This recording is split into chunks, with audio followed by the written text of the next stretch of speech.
দাদু দাদু, আমি না আজকে সন্ধ্যায় একটা হাদিস পড়েছি। হাদিসটা পড়ার পরে আমার চোখে দিয়ে কেমন জানি পানি চলে আসছিল। তুমি কি সেই হাদিসটা শুনবে? হ্যাঁ রে নাতি, অবশ্যই তুমি হাদিসটি বলো। হাদিস শুনতে তো আমার খুব ভালোই লাগে। তার মধ্যে তুমি যদি বলো তাহলে তো আরো ভালো লাগবে। আমাকে তাড়াতাড়ি করে হাদিসটি শোনাও। ঠিক আছে দাদু, আমি বলছি। নবী করিম সাল্লাল্লাহু আলাইহি ওয়াসাল্লাম বলেন, আল্লাহ তাআলা যখন কোনো বান্দাকে ভালোবাসেন, তিনি জিবরাইল আলাইহি ওয়াসাল্লামকে ডেকে বলেন, জিবরাইল আলাইহি ওয়াসাল্লাম, আমি ওকে অমুক বান্দাকে ভালোবাসি। সুবহানাল্লাহ। সুতরাং তুমিও তাকে ভালোবাসো।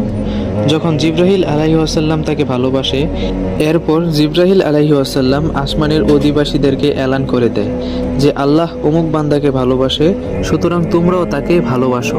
আসমানের সকল অধিবাসী তখন তাকে ভালোবাসে। এরপরে জমিনের মধ্যে ওই বান্দার জন্য গ্রহণযোগ্যতা বৃদ্ধি পেতে থাকে। মানুষ তাকে সম্মান করে, মানুষ তাকে ভালো দেখলে ভালোবাসে। তাহলে তুমি বুঝেছো দাদু, আমাদেরকে আল্লাহর প্রিয় বান্দা হতে হবে, তাহলেই আমরা এই মর্যাদাটুকু পাবো।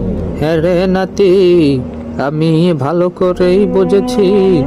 এখন থেকে এমন কাজ করতে হবে যেটা করলে আল্লাহ আমাদেরকে ভালোবাসবেন। তো দর্শক বিন্দু, আশা করি আপনারা বুঝতে পেরেছেন। আমরা এরকম কোনো কাজ করব না যেটা আল্লাহ নারাজ হয়। আমরা এরকম কাজ করার চেষ্টা করব সব সময়, যাতে করে আল্লাহ আমাদের উপর খুশি হয়, আমরা আল্লাহর প্রিয় পাত্র হতে পারি। তাহলে আমরা এই মর্যাদাটুকু পাবো ইনশাআল্লাহ।